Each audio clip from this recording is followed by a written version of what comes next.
E aí, tá gravando?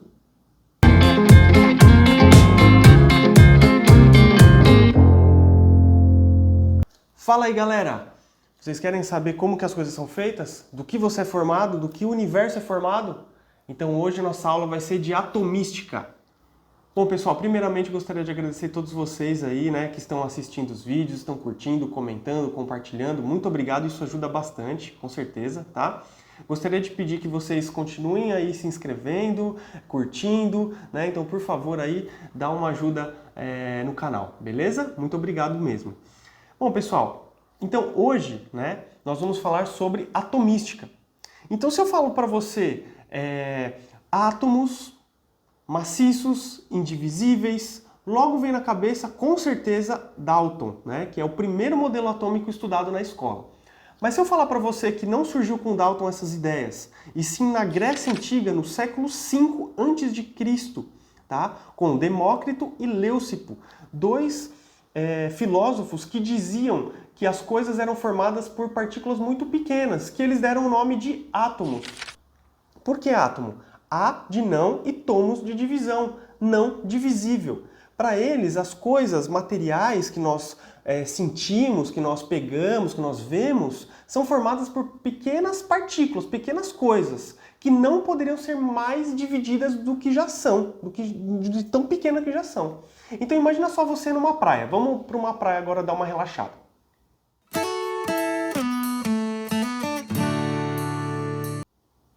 Bom, voltando agora para a realidade, né? Quando a gente está aqui vendo uma imagem de uma praia, ou quando você está na praia, né?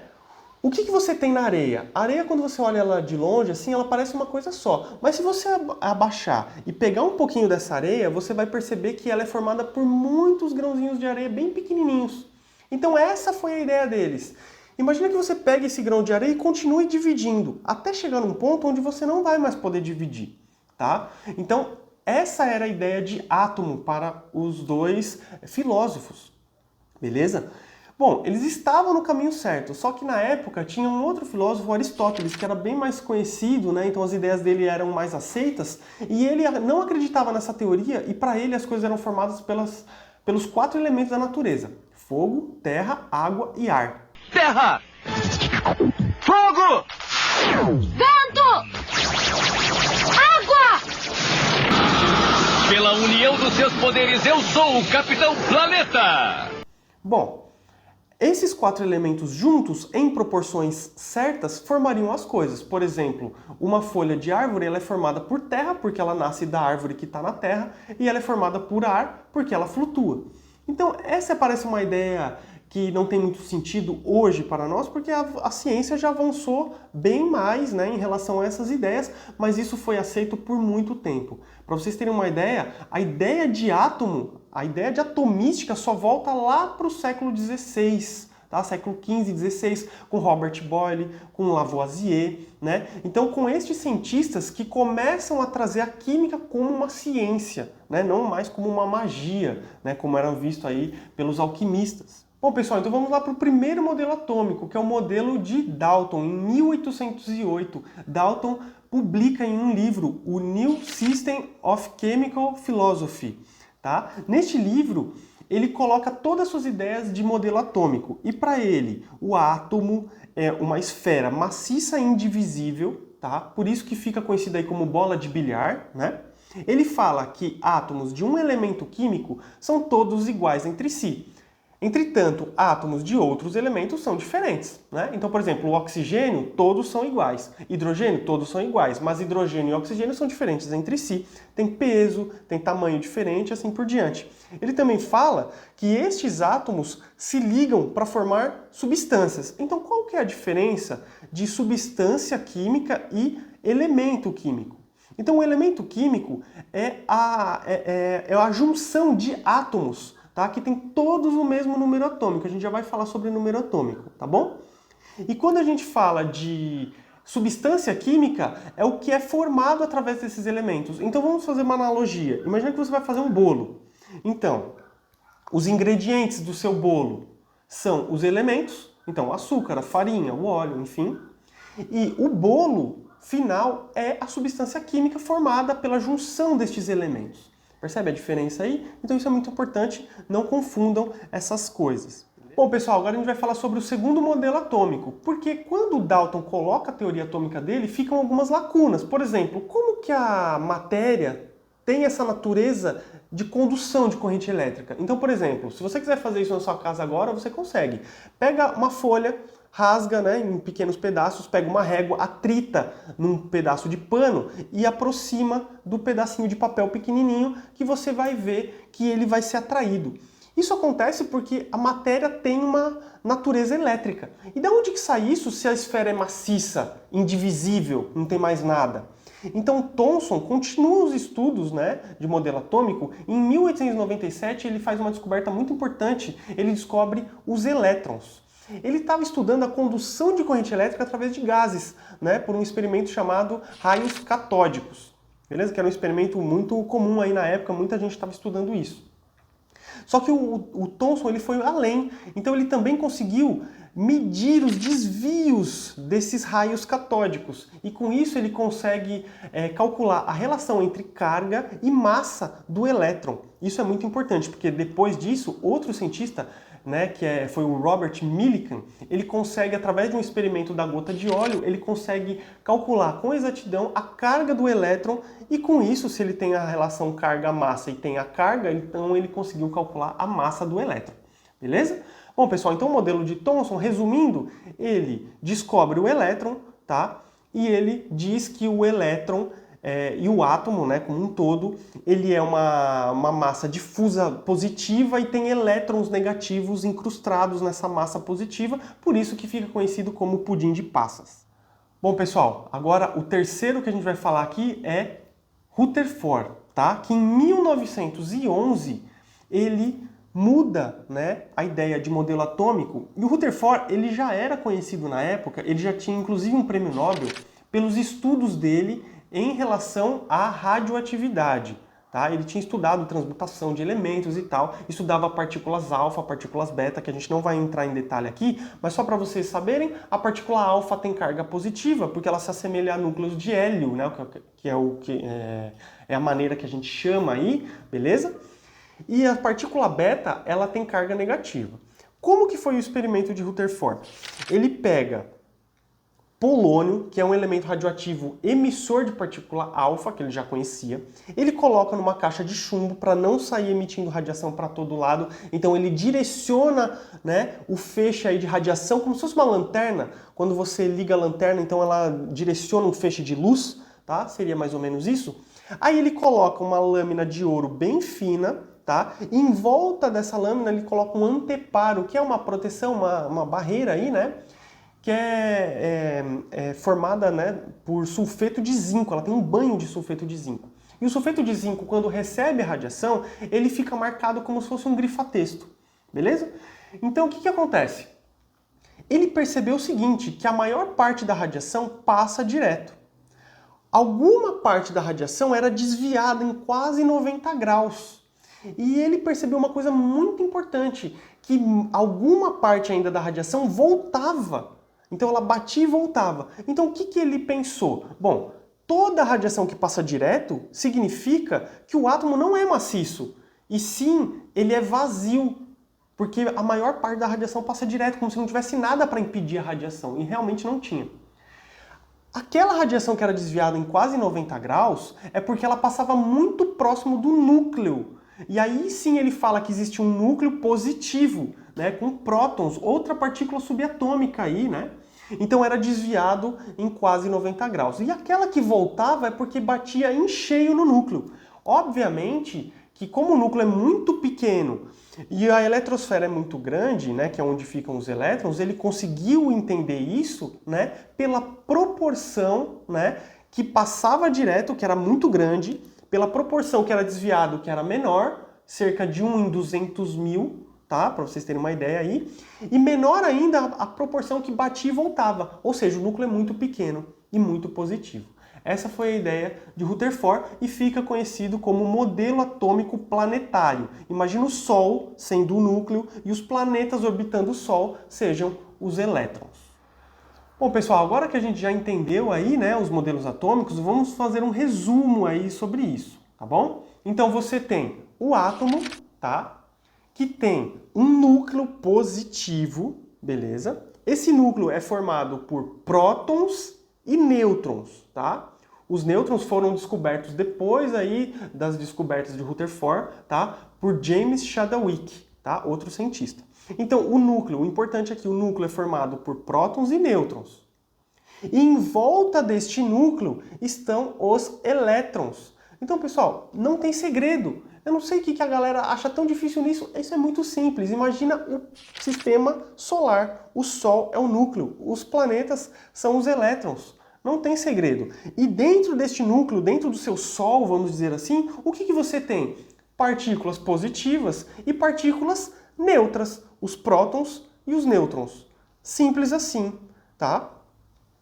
Em volta desse Sol, deste núcleo, você tem as partículas negativas, que são os elétrons, beleza?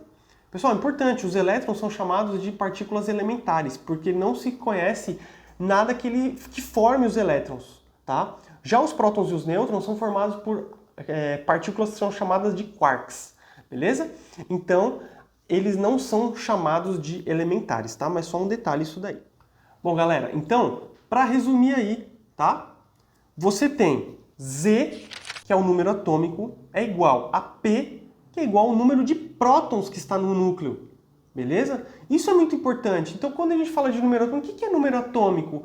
O número atômico é simplesmente a quantidade de prótons que está no núcleo do átomo. Simples assim. Beleza? Outra coisa, e a massa atômica? O que é a massa atômica? Bom, pessoal, a massa atômica é tudo que está no núcleo. Próton mais nêutron. Então, quando você vê aquela fórmula A é igual a Z mais N ou P mais N, significa que é o quê? É tudo que está no núcleo. É só isso. Não precisa decorar a fórmula. É só você pensar assim. Z mais N, número atômico, né? Prótons mais nêutrons. Isso daí vai ser sua massa. É tudo que está dentro. Ah, e por que não conta o elétron? Pessoal, o elétron é quase 2.000 vezes menor, mais leve, tá? Menor não, mais leve do que os prótons e os nêutrons. Então imagina que você vai puxar um carro que tem 2 toneladas, 2.000 quilos. Se você colocar um saquinho de 1 quilo de feijão dentro dele, ou de arroz, enfim, qualquer coisa, vai mudar a dificuldade de você empurrar esse carro? Não. Então, para cada 2.000 quilos você coloca 1 quilo. Então percebe que a massa do elétron, para a gente no ensino médio, aí, na faculdade, enfim, não faz diferença, tá? A massa dele não vai fazer diferença no seu cálculo.